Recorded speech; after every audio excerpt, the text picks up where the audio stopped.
Have you burned your email infrastructure? Well, don't worry, in this video I'll show you exactly the steps we take to protect and recover those domains, even if they're burned, even if they're landing in spam. I'll show you how you can employ the Warmup protocol and how you can actually save those burned domains. So let's get into it. So it's very simple. I'm going to use for this demonstration Pipl.ai. That's the sequencer we use. And by the way, if you want to get the discounts codes for it, it's going to be in the bottom of the description. So you want to come to your email accounts, right? It could be any platform. What's important, right, is you want to track the past deliverability for the past 7 days. And as you can see, I can just click on here and check lowest first.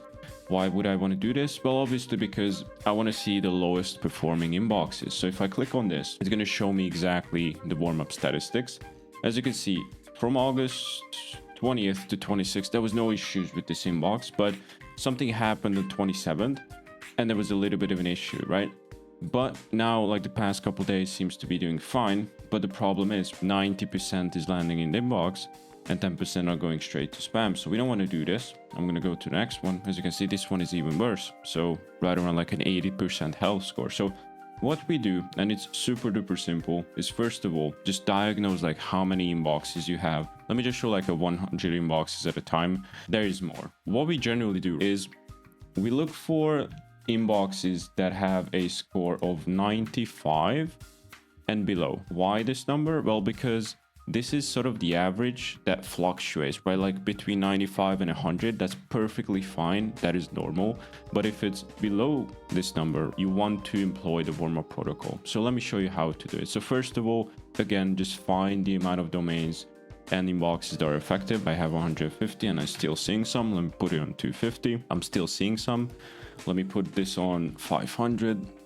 And don't get like sketched out about the numbers. It's absolutely fine, right? Let's see. Yeah, 500, almost there. Let me put 550. And let me scroll to the bottom and see. We're still getting some. Let's put 600 just to be sure. 600, we're still getting some. So let me put 650. And by the way, like I said, you can do this with any tool. Again, just filter for the affected emails. All right, let's do 700.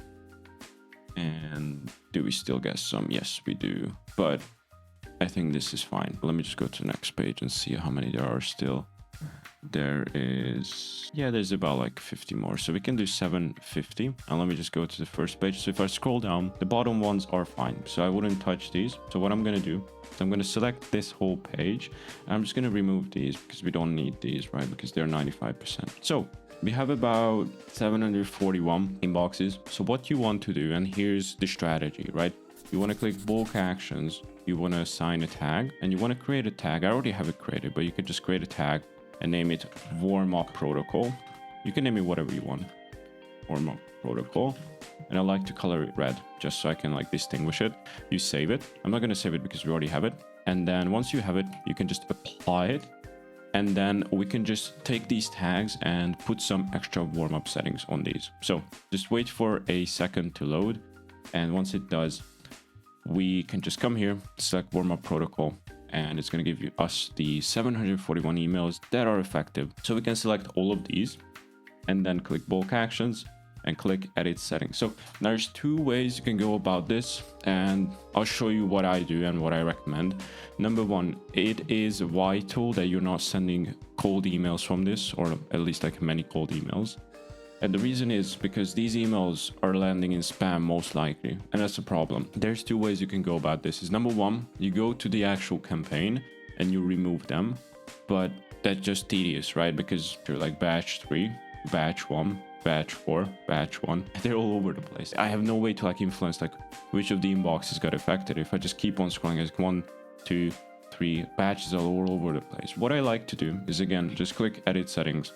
And just, since there's no way I can limit it to 0 sends, unfortunately, I just put here 1, and that's absolutely fine. You can put whatever timing. It doesn't matter because you're only sending 1 cold email.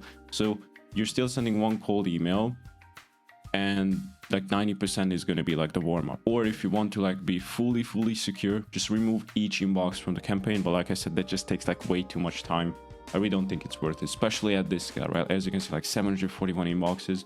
No way I'm gonna like remove all of these from the batches themselves and then remove them from the campaigns. Not worth it. So just click here, save. and then move on to warm up.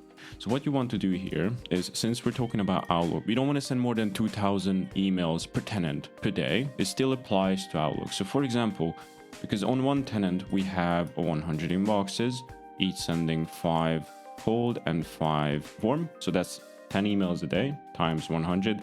That's, that's 1K emails. So that's good. But what we want to do is stay below this 2K limit and sort of around this 1K limit. So what I like to do for Outlook is just put daily warm up to 10, and I'm going to do a ramp up from 5 and increment by 1 or 2. You could do 1 or 2. 1 is safer, right? And you want to do a warm up randomizer limit. I want to do somewhere between 20 and 25. So 23 is perfect. We have obviously business type. Select yours if it applies. If not, just click generic. Just select something that is vaguely resembling your business, because otherwise, like, think about it, like, you're gonna get warm-up emails that are referring to e-com, and then next day could be education, next is legal services. It's just all over the place. Like, if you're a real business, you're not going to get like these types of random cold emails with these random pitches. Most likely it's going to be in one segment. So for example, us consulting firm. Okay, schedule you can change, and then click warm up custom tracking domain enable and warm up signature enable. And here's the kicker. So you want to do warm up reply rate. You don't want to do 20, 30. You want to do between 60 and 65%. So I recommend like 63, and then click save, and then let this load, and then you can click exit, and it's going to refresh everything. So you can see, all right, perfect. The changes should be applied now. So I can come to warm up protocol, and I'm still going to see, as you can see, like a 1 send per cold email, but 5 out of 5 warm up, because we are ramping this up, if you remember from the actual settings themselves. And what you can expect, for example, is after a couple days, all of this is going to be good. At most, it's going to take you like a week or two, and then you can turn these inboxes back to normal. So if I click on highest, this is generally what you're going to see after a couple days. 100% scores all across the board, no issues whatsoever. So if I just click on one of these, let me show you the actual warm-up. So no problems whatsoever. But we had issues, I think, with these inboxes as well at some point, right? This is what you do. It is super duper simple. So if anyone tells you like, hey, you need to reset your whole infrastructure if you get burned, they're probably lying to you, or they don't know what they're talking about, right? It's just super simple. The reason people don't do this is because it is hard to manage. But with a software like Pipl, plusvibe, it is just super simple, right? You could just put a tag on it and then change the settings, and you can come back a few days later. And what I like to do is just, again, like select all of these, and then just, click on lowest to first. And this is going to go from 80 to 85 to 90 to 90+%. And then after like a couple days, I can just turn them back on and then resume with the campaign. And the good thing is, right, I haven't disconnected them from the actual campaign, so they're still going to send like 1 email a day, which is going to be absolutely fine. It's not going to like ruin your reputation. But that's like the one caveat with this, if you remember, like the trade-off between this strategy and the other one. So if you want to be totally safe, you can just remove the inboxes altogether from the campaigns, but that just takes way too much time. And this is like pretty much like 99% of the effects if you want to do it this way. I hope you got some value out of this video. I know it was a super short, super quick one, but now you know what to do if you ever get your inboxes below 95% health score, and why you should just not, order new ones. And by the way, I know I showed this to you with Outlook, but you can literally do the same thing with any type of inbox. The thing is, like, Google's are much more resilient in the current landscape, I see, but it works regardless. If you think about it, it's not worth it to replace Google inboxes nor Outlook ones, because, Outlook ones still take like 5 to 7 days. If you talk about like 1 to 2 day setup, 3 to 5 day warm up, and then actually like ramping it up, it even takes like maybe like 7 to 10 days. But within that time, you can actually like regain the reputation.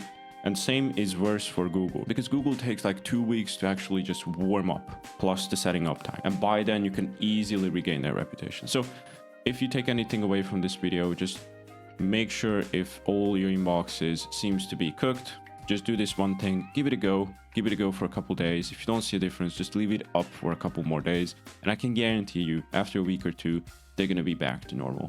All right, I'll see you in the next one.